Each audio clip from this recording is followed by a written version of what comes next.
What if the most important transformation in English governance did not come from conquest, but from a break, a separation between spiritual authority and political control? Not a new kingdom being built, but an old one being recentered. Because under the Tudors, power did not just sit in the crown, it was redefined by it. Welcome to the making of Britain.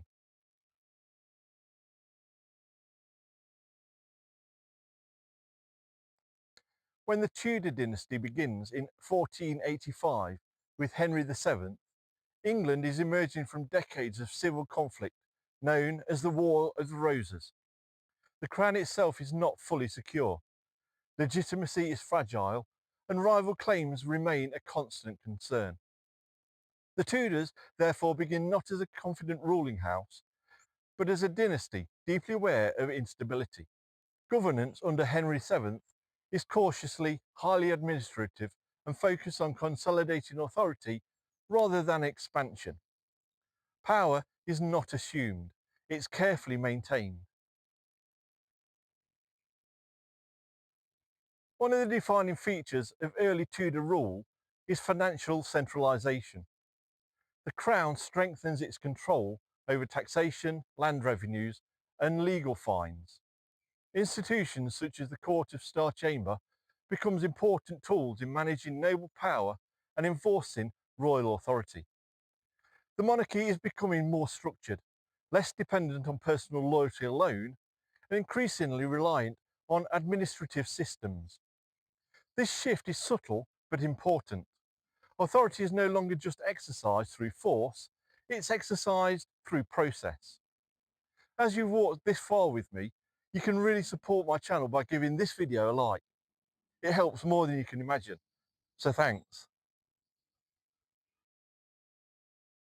The most dramatic transformation of the Tudor period comes under Henry VIII.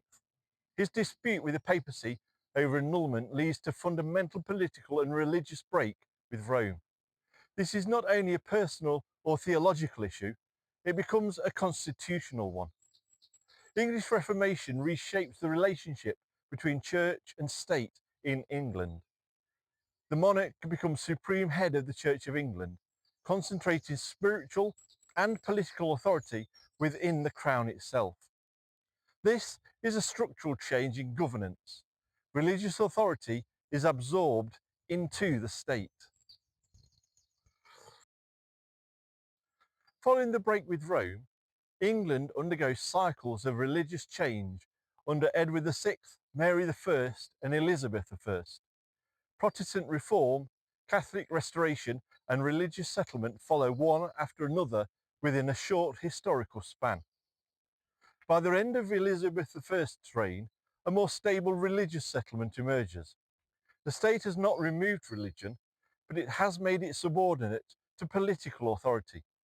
This marks a significant shift in how governance operates. Loyalty to the crown increasingly defines religious structure. At this point, it's worth asking, what changes more fundamentally? Laws, institutions, or belief systems? And when belief becomes part of the state itself, does religion still function independently at all? Share your thoughts in the comments, because the Tudor period forces us to reconsider where authority actually comes from. Under Elizabeth I, governance becomes more sophisticated and more aware of internal threat. Intelligence networks, correspondence control, and political surveillance begin to play a greater role in maintaining stability. England remains relatively small in administrative terms compared to large empires, but the mechanisms of central control are strengthening. The state is becoming more capable of managing both external threats and internal dissent. During this period, English identity becomes more clearly defined through language, law, and institutional continuity. The use of English in official contexts increases, and legal structures become more standardised. The monarchy plays a central role in shaping national identity, but so do institutions that support governance beyond the crown. The idea of England as a coherent political entity becomes more fixed. The Tudor dynasty ends with the death of Elizabeth I in 1603.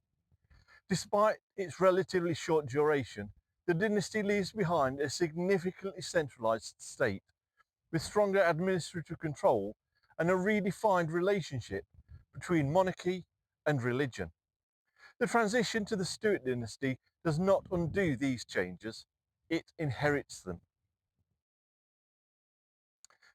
The Tudor period establishes key features of the modern British state: centralised monarchy, state-controlled religion, and increasingly structured governance.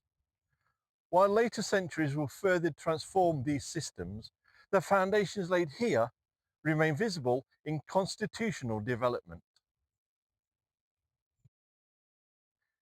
If the Tudors show that power can be strengthened not only through conquest, but through control of belief and administration, what does that suggest about the nature of authority itself? Is the strongest form of power the one that governs actions, or the one that governs legitimacy? Because the Tudor story is not just about kings and queens, it's about the creation of a state that could define its own boundaries of belief and obedience. YouTube has chosen this video for you to watch next. Have a look, I think you'll like it.